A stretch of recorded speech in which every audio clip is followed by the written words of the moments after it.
there! In today's video, I'll show you how to make a screenshot on your Samsung Galaxy S23.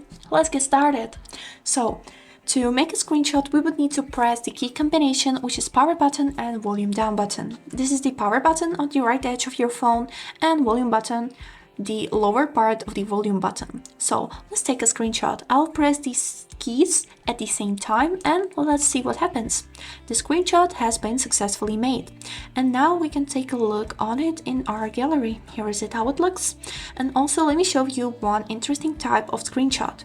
For that we would need to open any website which you can scroll. And now we would need to do a screenshot one more time. But after this, on this menu, we can see this interesting button, which is named Scroll Screenshot. And by clicking it, you can see that the page has moved a little bit.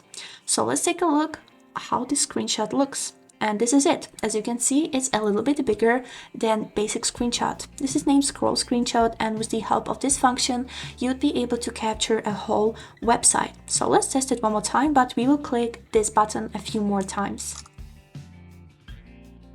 This is enough. Now just go home to save the screenshot and let's take a look. As you can see, it's even bigger than the previous one. And this is it for today. I hope this video helps and thanks for watching.